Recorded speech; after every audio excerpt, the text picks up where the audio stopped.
পাথর চাপা দিয়ে হত্যার বোঝা রাজনৈতিক দলটিকে অনেকদিন বহন করতে হবে বলে মন্তব্য করেছেন জামায়াতে ইসলামের সেক্রেটারি জেনারেল মিয়া গোলাম পরোয়ার।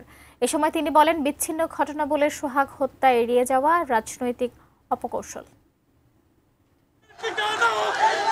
রাজধানীর মিটফোর্ডে ব্যবসায়ীকে নৃশংসভাবে পাথরের আঘাত ও কুপিয়ে হত্যার প্রতিবাদে রাজধানীর বিভিন্ন জায়গায় বিক্ষোভ মিছিল ও সমাবেশ করে জামায়াতে ইসলামী। বিকেলে তেজগাঁয়ের ৭ রাস্তা থেকে বিক্ষোভ মিছিল বের করে দলটির ঢাকা মহানগর উত্তরের নেতাকর্মীরা।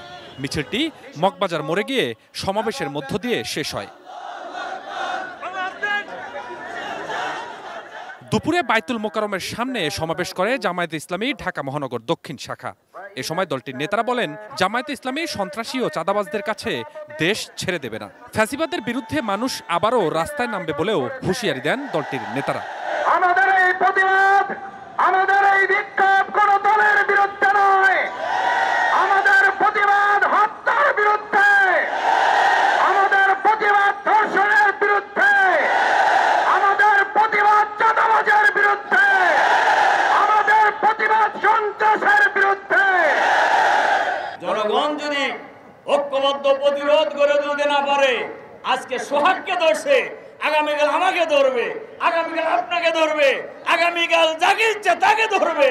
আমরা বাংলাদেশ জামায়াত ইসলামী বাংলাদেশকে আমরা এই সন্ত্রাসী চাঁদাবাজদের হাতে আমরা ছেড়ে দিতে পারি না।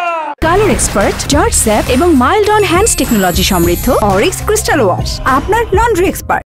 ১৯ জুলাই জামায়াতের জাতীয় সমাবেশের প্রস্তুতির অংশ হিসেবে সন্ধ্যায় রাজধানীর ইনস্টিটিউট অব ডিপ্লোমা ইঞ্জিনিয়ার্সে পেশাজীবী সম্মেলনের আয়োজন করে দলটির মহানগর দক্ষিণ ইউনিট। এ সময় দলটির সেক্রেটারি জেনারেল বলেন, মিটফোর্ড হত্যার মাধ্যমে জাতিকে কলঙ্কিত করা হয়েছে। সব ঘটনাকে শুধু বিচ্ছিন্ন ঘটনা বলে এড়িয়ে যাওয়া, এটা রাজনীতির একটা অপকালচার, অপসংস্কৃতি শুরু হয়েছে।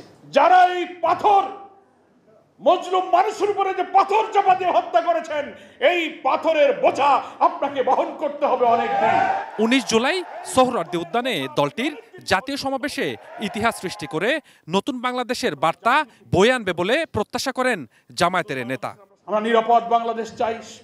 স্বপন আহমেদ, এটি নিউজ, ঢাকা।